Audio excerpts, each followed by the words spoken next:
Nose. Hi, I'm RDV. Hi, I'm Will Nose. And tonight we're talking about Willow. Rob Collins. From 1988. Hello, guys. Rob went live. And then I don't know went if he meant silent. to, but he went silent, though. Tonight, we're talking about a movie that Pixel has never seen before. Yes, it's RDV and a Professor Pixel and Rob from Extreme Movie Show. Rob, I'm here, sir. I was just gagging over the backstage chatter there. Let me just say that since we're 13 minutes into the stream already, that's 13 minutes less of Willow that we don't have to talk about, because I'm gonna take the anti-Willow stance here for everybody out there that loves this film. But I have to tell you, growing up in the 80s, two main things about this movie Willow that really stand out. This latter of which I'll lead in for you guys' initial impressions and take on the film. This is a film that me personally, I just didn't care for. It's a kid's film. There's nothing necessarily wrong with it. It has all the vertically challenged individuals that ever survived, from Wizard of Oz up to now, including the Leprechaun guy, Warwick Davis, and a few others. I'm serious, so you'll recognize them, right? But to me, in the 88, this movie was not as well received as you guys may think. It just wasn't. There was something off about it. The action films have taken off incredibly. I consider this movie kind of like a timepiece of the death of fantasy films, which were not necessarily super popular. They had their place in like the late 70s, early 80s, but it was always hard to pin down fantasy mainstream. Even though this is a kid's fantasy movie by Ron Howard, it just, people liked it because they liked this sort of thing. But most people are like, and a lot of adults didn't care for it either. Definitely a changing of the guard when it comes to what parents want to get their kids involved in watching and everything else there too. So for me, this is a forgettable movie. If you're definitely an 80s fan, you're going to want to see it because people go like, oh yeah, Willow. And there's a show that's out now for it, which I've not seen. So I don't know anything about that too. It's harmless. It's not going to offend you. But when we seem to take a much more diverse pleasure and in intenseness and stuff like Barbarian Queen and Outlaw of Gore, that movies that are camp and try to be camp, they just seem to be more entertaining if they have a good heavy. This one is just not even saccharine sweet. It's mid.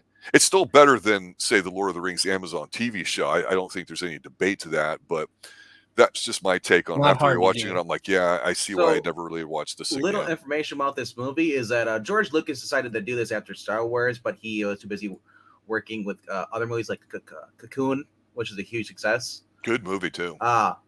So he had been working on writing. He conceived the idea of this from back in 1972, and he decided to just do a fantasy movie with Val Kilmer, who was then only known for the kid who wore red shoes, right?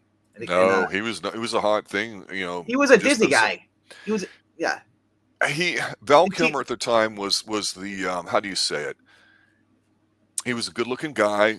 He had that kind of almost Chevy Chase, quick-witted about him in an almost harmless way that you liked, that wasn't very vicious or bitter. So people kind of liked that. He was very snarky, done really good. But people who loved his stuff like Top Secret and Real Genius, they loved him, and they're like, man, this is the guy in Willow. This is kind of like 84, he did Top Secret by Real Genius, 85, and then he went into Top Gun. Yeah. Top Gun is probably what really made him stand up. Yep. I know people that see Top Secret, but Top Gun was a good movie. And so it's probably one of the best 80s movies that are out there. If you love anything to do with the Air Force and stuff, other movies included like other movies that came second to this. We covered this with Jason Garrick. I think his name is right? Or Gedrick. Can't remember his name. His last name is this, but the guy from Iron Eagle. Is it Iron Eagle? Louis Gossett. Louis Gossett Jr. was in there too. Yep. Yeah. Yeah, so Val Kilmer, like I said, but before this, though, he was hot at this point. I'm telling you. Yeah. That being said, I think having him in here too, and then an unknown Warwick Davis coming in here too, everything, guys, this really felt like a Star Wars movie in a sense. As the music score, the little guys with the brownies in here, stuff, just all the little humor. This felt like I was watching Return of the Jedi. Yeah. What were you going to say there, Pixel? What's your initial take? That's kind of an insult to Return of the Jedi. But anyway, not really. okay. Yeah. Here's the thing. I watched it. It's first time. I was not sure how I would feel about it. I think that there are a lot of good routes. I actually enjoyed the town of the vertically challenged individuals, as we'll call them. I did enjoy that. I think as soon as we leave that's kind of when I fall off. Val Kilmer is great in this, I feel. I actually like him better in this than Top Gun. But the movie, you're right, Rob. There's something just off. It's not. It doesn't come together in a way that's like, okay, you know how Hawk the Slayer was? It was just comically camp. Yeah. This is like they try to make a serious Hawk the Slayer, right? And it didn't work. It doesn't work. Not for me. Wow. Am I surrounded by two Robs now? I'm the one with the bitch face. Oh, how dare you, sir? But then again, Pixel, you are younger than us. You do have different tastes. Obviously, you like certain things. I like certain things, differently. So it's always interesting to see when someone who's the first time watching it, and for a movie that was made in like 1988, bro. So like 35 years ago, almost. Well, the one thing that's important here to piggyback on that RDV is this, and that's we don't discuss anything about the film, what if we liked it, if we hate it, other than, hey, what are we going to be doing? And we come in here cold. That's kind of the whole idea. It's not necessarily a first reaction, although it can be, but I try to put a little bit of that 80s historical spin, having grown up through it. And I'm telling you, Val Kilmer is super hot. I agree. He's good in this. You can tell he's got some charisma. He's one of those guys that has a certain it factor about him. In our earlier stream tonight of Dark Shadows, the Revival, we just finished episode 7. I mentioned how this episode in particular, they go back in time, and Adrian Paul, who RDV you'll know as the guy who played Highlander in the USA TV series, this is one of his very first earlier roles. And so he just immediately jumps off the screen at you. You're like, oh my gosh, I'm used to everybody else, but this guy really stands out. And Val Kilmer's got that kind of presence. I do appreciate, I will say this, because I think anybody watching this film has to understand this. When you see Wizard of Oz, which is an extremely odd film, I'm not going to go and say that it's great or awesome. It's just weird, and I don't mean that necessarily in a positive way. That is known for having a lot of vertically challenged people in it. This film, most of it, you have that, and I have zero problems with it. I like what they did. A lot of it they shot outside. So some of the things RDV that you and I always talk about, liking with practical effects and all that, they do have in here. So that's kind of cool. I mean, and then it looks good. But it's kind of funny. I'm sitting there watching it. I'm like, oh, yeah, these guys are traveling. They're doing some big game hunting. And they like pull down a rabbit. I'm like, oh, yeah, they're only like 3.5 feet tall. So that rabbit's going to feed like all 10 of them or something. It's just, it's supposed to be made for kids. I think it should have been even a level more, not silly, but a little bit more childish in that sense. To me, this is like having Jar Jar Binks in it or the Ewoks. It just doesn't work if you're an adult. What do you think about that? Well, I'm actually going to go ahead and Ewoks. That fits. That Warwick Davis. That was his big thing with Lucasfilm first. So that's pretty much what got him Willow. What got him an entire movie. But I'm also going to say that I think that I thought about the same thing, and it's not in a negative light, but you can't help but thinking about Munchkin Land. We welcome you to Munchkin Land. Wow, race prejudice, bro. It's not prejudice. It's not prejudice. It's not prejudice. Did I insult Munchkin Land? Wow, assuming that everybody is a dwarf. Listen, is a Munchkin. Listen, no one insults the Lollipop Guild, okay? We liked in the movie Hostel, the Lollipop Gang, which, if you gave them bubblegum, they'd help you murder people and stuff like that. That was a cool street gang. And then you've got, of course... That's a life hack, by the way. You can go up to anyone. I want to say, the reason I like this movie is because it wasn't meant to be the next Raiders of the Lost Ark. It wasn't meant to be Star Wars. It wasn't meant to be like epic adventure. It was a family-friendly, heart-filled movie with comedy and action. It wasn't too scary. It wasn't, it wasn't too hunky-dory. You're right. If this movie had come out in the early 80s as opposed to late 80s, I think it'd have been a hell of a lot bigger hit. And I think people have looked at it more kindly. Now, a lot of people that are fans of the film, they just like it. It does have a likableness about it too, and I do not disagree with that at all. And it's hard because here in the late 80s, there's not that much wholesome stuff that's out there. There isn't.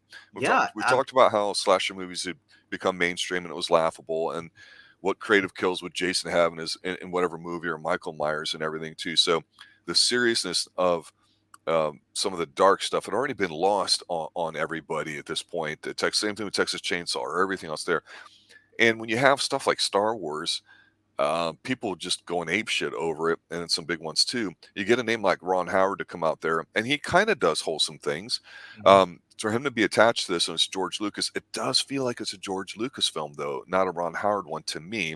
And it was hard to just say, hey, this is just something I'm helping produce. It's really Ron Howard's film. It feels like Lucas's hands are all over it, which isn't a bad thing. No. As I said, the soundtrack when they're doing the sledding down the hill, like, Yeah. Like I said, this is a generic story. It's not an epic story. Right. This could be done in any Dungeon and Dragons story. Taking it at face value, I did not, when I first watched this as a kid, I did not expect it to be like epic, it's not Lord of the Rings. Sorry, Lord of the Rings to me is more of an adult film than it is a kid's film, where this is more of a kid's film. This is I think it was what, PG-13 or PG at the time? PG? Yeah. Yeah. How did you survive the walking? Because you know why? Because there's only one movie. It wasn't 3 hours. It wasn't 3 hours per film of walking. Even Christopher Walken knows that. He was upset. Well, it's like anything. You have a task, and there's a journey. So, you got to get from point A to point B, and things happen. So that's just part of it. The reason I like this because it's a guy who basically it's Willow. He's vertically challenged, or whatever PC term you want to use. I don't care. He's the joke of the village. He's always being harassed, bullied. He's kind of a coward. He lacks self-confidence. He basically goes on this journey, and everyone abandons him. But yet he can't, being a good person, he cannot leave this life to be extinguished, the baby. So he takes the baby, comes across Mad Mardigan, like Val Kilmer, who I think Val Kilmer pretty much just kind of oversells his role in this, which I love. He's pretty much the scoundrel and all, and you got the evil queen. You've got the sorceress who has been turned into an animal, and then the gag is, Will is trying to basically help her, but every time he goes to transform like a human, he turns into another animal. Meanwhile, it's just like I said, it's a family friendly adventure. I love it. There's even a little bit of romance here. There's a giant monster, which with the CG was good for back then, but it's not. But today's age, you're like, wow, that's really hokey. Wow, because you can literally tell it's CG. I like the monster. Wow, I'm surprised. If how much you nitpick, I would have been like, oh, that's horrible. You can clearly tell it's not real. I'm not. Listen, there are a lot of people that love to go ahead and talk about like CGI or the effects that are used, and I'm not that. As long as it's serviceable, I liked the look of it.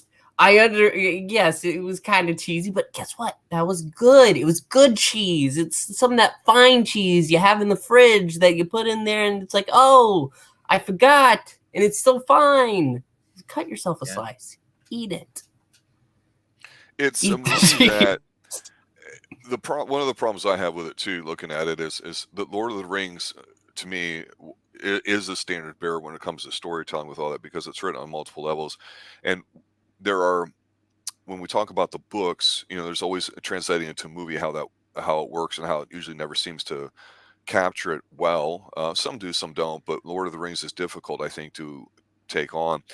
And while people love the Lord of the Rings movies, they were decent, and the effects were special for that time, 20 plus years ago. So I think here, though, for Willow, the problem is even if everything's predictable, that's not necessarily a bad thing, but the execution has to be a little bit better, or we have to, as I think a watcher, really be involved in it. And to me, there's really no threats of anything that's going to happen bad. Whatever's supposed to be spooky or scary really isn't. I think even to a younger kid, they'd laugh at it.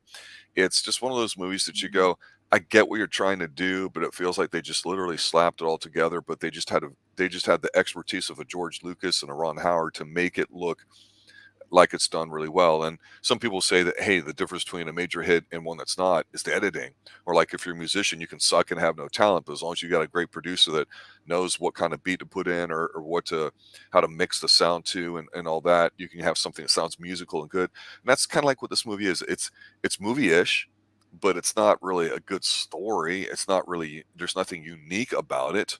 So it does check some boxes for the positive things that we like, but really this is like the Goonies, but not nearly as fun or as interesting or relatable, and that's the biggest problem with this movie. You're just like, it's just there. It's that layer of 80s movies that had the syrupy kind of wholesome goodness slapped on top that are just absolutely ludicrous and just intolerable. And that's the problem with the 80s, that some movies are like it. And again, I don't hate it. There is lightheartedness about it, which some films don't have, but it's just not that good.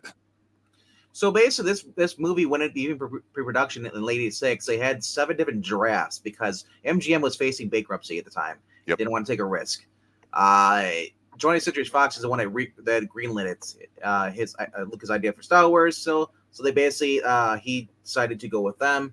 But it said like this movie was a huge success in international as far as Japan. So at the time, it was the biggest they've ever had over there. You had basically home video was first starting. Remember? Yes. So it really took off after, even though they only made $8,000 in American for like 209 theaters at the time. It really found success in VHS, and that's kind of what Blockbuster did for a lot of movies.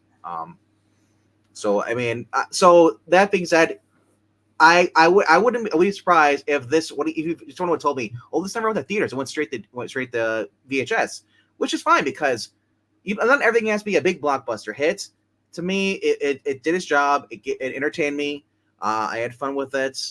I didn't need to see. I mean, because I said this was more aimed towards kids than it was towards adults. Right. I didn't need to see somebody like melting and in a vat of acid or anything like that. I didn't even see their face melting off on Raiders of the Lost Ark. If I wanted that, I can go watch Star Wars, or I can go watch Raiders of the Lost. I can or any other movies. And it said the biggest problem for this movie was not even the film itself. It said the reason why it didn't do so well in theaters is because it was going against Rambo 3, and it also had what was the other movie that was going at the time? I think it had Crocodile Dundee 2 and Big, which were also good movies, also successful. Well, I will tell you that, like I say, growing up at the time, it just Wow, how old were you at the time when this movie came out? I was out of high school.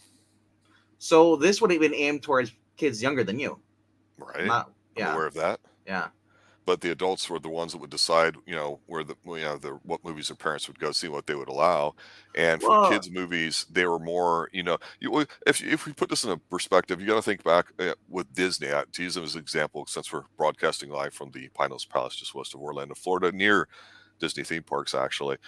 Disney's role in movies and media was changing at the time, so a lot of kids grew up on a Disney film, and that it was safe and it was wholesome and you could watch it and there wasn't any weird stuff going on it that people may say goes on now today.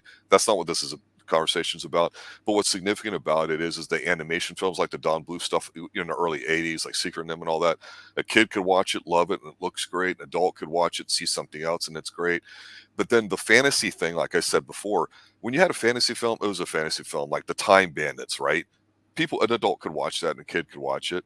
But something like this, an adult couldn't watch. So they didn't want to go see it. They didn't want to go take their kids to go see it. And those that put up with it just kind of like, yeah, it's And I'm telling you that when it came out with Ron Howard's name on it, that was the thing where people were like, it's not that good. It was presented as a blockbuster before it really came out, and it's not that kind of a film. And that's why I said it did more success probably on home video, because you're spending less than going to theater. You can Well, actually also, kids if can you just think watch it. about home video rentals are one thing, but the sales back then, in terms of number of units, whatever those are, the prices of movies were super expensive now compared to what they would end up being in the 90s and you know, as it would decay going towards the 2000s. But there is an element of truth to that, so much so that I wanted to ask you guys here as we finish up. Apparently, there's the Willow TV series out there. I have not watched it. It made me think about this movie, going, "Huh, I wonder, you know, what was once old is now new again," as the expression goes. Have you guys seen any of it or heard anything about it? And I've if so, what are watched your it. thoughts? I've been enjoying it. I'm 6 episodes in. The only character that's not in the movie is actually Val Kilmer. But they do have, obviously, he has Val Kilmer's character had kids with Joanne Whalley in the Willow universe. So his one daughter is pretty much the spitting image of him, acts just like him, everything, the whole sword stuff. And where the other one's kind of like, you know, spoiled little brat, kind of. But Elora Danan's back in it. They do the grown up Elora Danan, not the same actress, obviously, because you know, time constraints. But Joanne Well is in it too. Warwick Dave's in there too. Warwick Dave, his daughter, who was actually in this movie, Willow. Oh, Yeah, that was his real life daughter. That was in here. okay. Yeah, the one, you know, and now bringing that up, his daughter that's in the movie. There's a scene here where the giant like rat dogs get, and I just kept thinking, man, RUOUS is rats of unusual size. So and I love, like I said, I love the companionship in here too. It has that other actor in here that plays one of the brownies in here. He's hilarious. What is his name? Kevin Pollak. Plays one of the brownies in here. He plays it. He plays Wooll, and then Frangine is Rick Overton. I think, you know, they really help sell the movie. Now, some people who are older might, these guys are kind of annoying, but I mean, I love pretty much all the actors that are in here too. It's Gene Marsh, you know, playing the evil villain. You know, here, Patricia Hayes, you know, was in here too. I mean, like it said, Phil Fondacaro. He basically, you know, he's worked with the Black Cauldron, Troll, and you know his Willow was one of his bigger famous movies because he's the guy that stays, well, not the one he stays with originally, but he's the one that the warrior, right? You know, their famous warrior. Like I just love like the whole interaction with all the little characters. Now if they would have done this, you know, with a little bit more, I think a little more violence, I don't think it would have done it successful because the tone of the movie wouldn't fit that. You know, I couldn't imagine seeing, you know, Willow pointing the wand and then one of the guys melting instead of the troll. The troll was enough for me. Now, a human being, I think that's a different story. Yeah. Did you notice one of the other Newland warriors, the little guys there, one of the warriors, he didn't have a speaking part. Tony Cox was in this. You're like, who's Tony Cox? Bad Santa. Oh yeah, yeah, and so Warwick Davis. I'll close on this with my final thoughts. He obviously would be known much more prominently by the obscene success of the Leprechaun franchise, and the whole idea of Leprechaun having to get his goal was so ludicrous in the '90s. But what they did is they went the R-rated version where they played it serious and they didn't screw around. And later on, of course, like everything, it would start off serious and devolve, and that's just how things go. Because when you keep trying to up the ante and go crazier, you find yourself getting so ludicrous that you jump the shark. And again, by this time here in the '80s, as much leeway we can give a fantasy film, especially as an adult, you know, it's tough sometimes. You know, Flash Gordon, you know, is incredible. A kid can watch it, an adult. That's one of the standard bearers too. People still love it, but to me, I hope the TV show's a success if people like it because people do speak fondly of the show. It's pretty good. Leprechaun, especially when he goes to the hood and he starts rapping, you're like, this is ridiculous. But Warwick Davis, I give him credit. He always seemed pretty, you know, into it and all that. So he's a very good guy. He's in a show with Ricky Gervais. Oh, really? Yeah, it's a comedy show, and Ricky, it's very non-PC. I was looking into it. I think we might have to review it. Any other final thoughts before we go to Pixel? Final thoughts. Watch it for yourself. I know a lot of people are like, well, I saw the Disney show, Disney's World, blah, blah, blah. Go back and watch the movie. Decide for yourself. And then if you're curious, you want to check out the show. I have mixed reviews about the show. There's some things I could do without, but it doesn't really ruin the experience for me. Okay. So that being said, if you only learn work days from the Leprechaun, you're doing yourself a disservice by not watching Willow. No, Leprechaun much better than Leprechaun is like All right, Pixel, the floor is yours. Final thoughts, observations. Give it to us.